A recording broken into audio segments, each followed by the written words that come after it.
बिस्मिल्लाहिर्रहमानिर्रहीम। अब्दुल्लाह इब्न अम्र इब्न al-आस रज़ियल्लाहु तआला अन्हुमा अन्न रसूलुल्लाह सल्लल्लाहु अलैहि वसल्लम क़ाल इन्ना अल्लाह यस्तख़लिसु रजुलन मिन उम्मती अला रुऊसिल ख़लाइक़ यौमल क़ियामह फ़यंशुरु अलैहि तिस्अतन व तिस्ईन सिजिल्लन कुल्लु सिजिल्लिन मिस्लु मद्दिल बसरी थुम्मा यक़ूलु अतुनकिरु मिन हाज़ा शैअन अज़्ज़लमक कतबतियल हाफ़िज़ून फ़यक़ूलु ला या रब्बी फ़यक़ूलु अफ़लक उज़्रुन फ़यक़ूलु ला या रब्बी फ़यक़ूलु अल्लाहु तआला बला इन्न लक इंदना हसनतुन फ़इन्नहु ला ज़ुल्म अलैका अल-यौम फ़तुख़रजु बिताक़तुन फ़ीहा अशहदु अन ला इलाहा इल्लल्लाहु व अशहदु अन्न मुहम्मदन अब्दुहु व रसूलुहु सल्लल्लाहु अलैहि वसल्लम फ़यक़ूलु उहज़ुर वज़नक फ़यक़ूलु या रब्बी मा हाज़िहिल बिताक़तु मअ हाज़िहि सिजिल्लात फ़क़ाल इन्नक ला तुज़लमु अल-यौम फ़तुज़अु सिजिल्लातु फ़ी कफ़दिन वल बिताक़तु फ़ी कफ़दिन फ़ताशतिस सिजिल्लातु व थक़ुलतिल बिताक़तु फ़ला यदख़ुलु मअ अल्लाहि शैउन।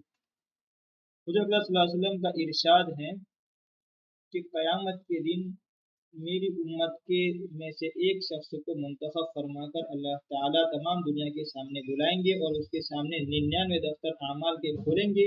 हर दफ्तर इतना बड़ा होगा कि मुंतहाई नज़र तक यानी जहाँ तक निगाह जा सके वहाँ तक फैला हुआ होगा। उसके बाद उससे सवाल किया जाएगा कि इन आमाल नामों में से तू किसी चीज़ का इनकार करता है?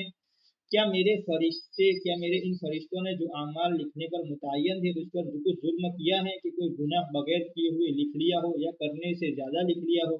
वो अर्ज़ करेगा कि नहीं, न इनकार की गुंजाइश है न फरिश्तों ने जुल्म किया। फिर इरशाद होगा कि तेरे पास इन बदआमालियों का कोई उज़्र है? वो अर्ज़ करेगा कि कोई उज़्र भी नहीं। इरशाद होगा कि अच्छा, तेरी एक नेकी हमारे पास है, आज तुझ पर कोई जुल्म नहीं है।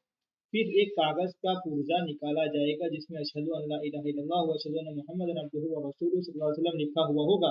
इरशाद हुआ कि जा उसको तुलवा ले। वो अर्ज़ करेगा कि इतने दफ्तरों के मुकाबले में पुर्जा क्या काम देगा। इरशाद होगा कि आज तुझ पर जुल्म नहीं होगा।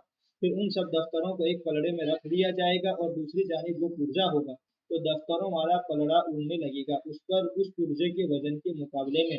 बस बात यह है कि अल्लाह के नाम से कोई चीज़ वज़नी नहीं है। फ़ायदा ये इखलास ही की बरकत है कि एक मरतबा कलिमा तय्यबा इखलास के साथ पढ़ा हुआ उन सब दफ्तरों पर गालिब आ गया। इसीलिए ज़रूरी है कि आदमी किसी मुसलमान को भी हकीर न समझे और अपने को उससे अफजल न समझे। क्या मालूम कि उसका कौन सा अमल अल्लाह के यहाँ मकबूल हो जाए, उसको जो उसकी नजात के लिए काफ़ी हो जाए, और अपना हाल मालूम नहीं कि कोई अमल काबिल कबूल होगा या नहीं। हदीस शरीफ में एक किस्सा आता है कि बनी इसराइल में दो आदमी थे, एक आबिद दूसरा गुनहगार।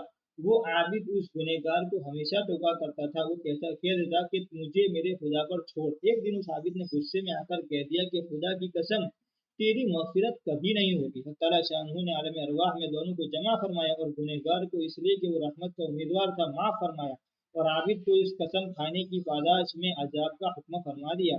और उसमें क्या शक है कि ये किस्म निहायत सख्त थी। खुद अल्लाह शाह तो इरशाद फरमाए कि इन्नल्लाह ला यग़फ़िरु अन युशरक बिही व यग़फ़िरु मा दून ज़ालिका लिमन यशा, कि हक़ ताला शाह कुफ्र व शिर्क की मग़फ़िरत नहीं फरमाएंगे, उसके अलावा हर गुनाह की जिसके लिए चाहेंगे मग़फ़िरत फरमाएंगे। तो किसी को क्या हक़ है ये कहने का कि फलां की मग़फ़िरत नहीं हो सकती? लेकिन इसका मतलब ये भी नहीं है कि मासी पर, गुनाहों पर, नाजायज़ बातों पर गिरफ्त यानी कि पकड़ नहीं की जाए, टोका न जाए। कुरान हदीस में सैकड़ों जगह इसका हुक्म है। न टोकने पर वाइद है। अहादीस में बकसरत आया है कि जो लोग किसी गुनाह को करते देखें और उसके रोकने पर कादिर हों और न रोकें तो वो खुद उसकी सज़ा में मुब्तला होंगे, अजाब में शरीक होंगे। इस मजमून को मैं अपने रिसाला तबलीग है, रिसाला निहायत ज़रूरी है, उसका पूरा नाम फ़ज़ाइल तबलीग है, मैं मुफस्सल लिख चुका हूँ, जिसका दिल चाहे उसको देखे। यहाँ एक ज़रूरी चीज़ ये भी काबिल लिहाज है कि जहाँ दीनदारों का गुनहगारों को कतई जहन्नमी समझ लेना मुहलिक है, वहाँ जुहला यानी जाहिलों का हर शख्स को मुक़तदा और बरा बना लेना ख़ा कितने ही कुफरियात के सब में कातिल है और निहायत मुहलिक है, हलाक करने वाला है। नबी अकरम सल्लल्लाहु अलैहि वसल्लम का इरशाद है कि जो शख्स किसी बिदाती की ताज़ीम करता है वो इस्लाम के मुनहदिम करने पर इयानत यानी मदद करता है। बहुत सी अहादीस में आए हैं कि आखिर ज़माने में दज्जाल, मक्कार, कज़्ज़ाब पैदा होंगे जो ऐसी अहादीस तुमको सुनाएंगे जो तुमने न सुनी होगी। ऐसा न हो कि वो तुमको गुमराह करें और फितने में डाल दें।